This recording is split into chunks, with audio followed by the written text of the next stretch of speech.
Hi friends, இன்றைக்கி ஒரு சுவையான கேக் தான் பண்ண போகிறேன். எப்படி பண்ண போகிறலாம் பார்க்கலாம் வாங்க ஃப்ரெண்ட்ஸ். சீனி வந்து 2 கப் எடுத்துக்கிறேன். 2 கப் எடுத்து இந்த ஜாரில் போட்டு சீனி மாவாக அரைச்சிக்கணும். இந்த கப் இந்த சைஸ் அளவு எடுத்துக்கணும் பார்த்துக்கோங்க. நான் 2 கப் போட்டு அரைச்சிக்கணும். இங்கே பாருங்கள், அரைச்சாச்சா.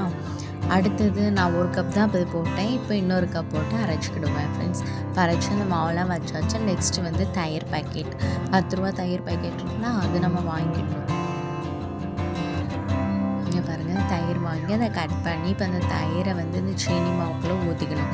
அந்த ஒரு பேக்கெட் ஃபுல்லுமே ஊற்றிக்கணும் ஃப்ரெண்ட்ஸ்.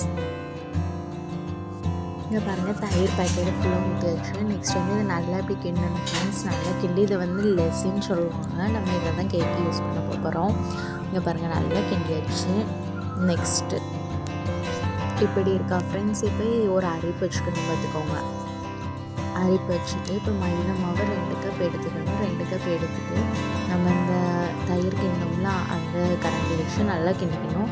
ஏன்னா அந்த மாவு ஃபுல்லாக அரிச்சு வந்து நல்லா சாஃப்டாக உள்ள வைக்கணும். இப்போ இதையும் நல்லா கிண்டணும் ஃப்ரெண்ட்ஸ். கிண்ண இப்படி ஒரு மாவு ரெடி ஆயிடும். நெக்ஸ்ட்டு வந்து ஒரு டின்னு இல்லை என்ன ஷேப் பண்ணாலும் எடுத்துக்கோங்க கேக்கு ஷேப்புக்காக.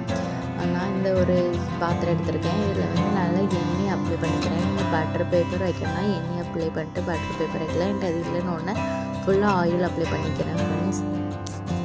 இப்போ இந்த மாவெல்லாம் நம்ம இந்த கிண்ணத்தில் ஊற்றிடணும் ஃப்ரெண்ட்ஸ். சாரி, நான் அந்த வீடியோ வந்து மிஸ் பண்ணிகிட்டே எடுக்கேன்.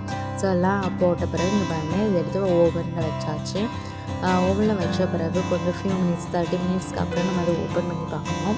இங்கே பாருங்கள், இப்போ நான் ஓவனும் ஓப்பன் பண்ணுறேன். அதுவும் டிகிரி வந்து 200 டிகிரியில் தான் வச்சுருந்தேன் ஃப்ரெண்ட்ஸ். இப்போ ஆஃப் பண்ணி வச்சு இப்போ ஓப்பன் பண்ணுறேன். இங்கே பாருங்கள், ஓப்பன் பண்ணும்போது ஓவன் ஹீட்டாக இருக்கும், பார்த்து ஓப்பன் பண்ணுங்கள் ஃப்ரெண்ட்ஸ். கையில் ஒரு கிளாத் வச்சுட்டு போடுங்க ஃப்ரெண்ட்ஸ். ஏன்னா பாத்திரம் வந்து ரொம்ப ஹீட்டாக இருக்கும். இங்கே பாருங்கள், ஓப்பன் பண்ணியாச்சு. இங்கே பாருங்கள், நம்ம கேக் வாங்கியது ரெடி ஆகிட்டு. இப்போ உங்களுக்கு தெரியுதா, நான் ஃபோனை ஒரு இதில் சாத்தி வச்சுருக்கேன் ஃப்ரெண்ட்ஸ். அதனால் உங்களுக்கு கிளியராக தெரியாதுன்னு நினைக்கிறேன். இங்கே பாருங்கள், கேக் வந்து ரெடி ஆகிட்டாங்கிற பார்க்குறதுக்கு ஒரு ஸ்டிக் வச்சு வைங்க. இது வந்து கொஞ்சம் அவிய வேண்டியிருக்கு. உடனே திருப்பி நான் அகைன் வச்சுக்கிறேன் ஃப்ரெண்ட்ஸ். வச்ச பிறகு இங்கே பாருங்கள், கேக் ரெடி ஆகிடுச்சு. கேக் ரெடி ஆகி சொன்னால் எங்கள் வீட்டில் அடுத்த நோயே கேக் இப்படி ஆகிட்டு ஃப்ரெண்ட்ஸ். இங்கே பாருங்கள், அப்போ எவ்வளோ டேஸ்ட்டாக இருக்கும் நீங்களே பார்த்துக்கோங்க. ஏன்னா தயிர் சீனி ஃப்ரெண்ட்ஸ், அதோட ஃப்ளேவரே தனியாக ஒரு டேஸ்ட் இருந்துச்சு. நீங்கள் உங்களுக்கு பிடிச்சா ட்ரை பண்ணுங்கள். Thank you friends. உண்மையிலே இந்த கேக் டேஸ்ட்டாக இருந்துச்சு ஃப்ரெண்ட்ஸ்.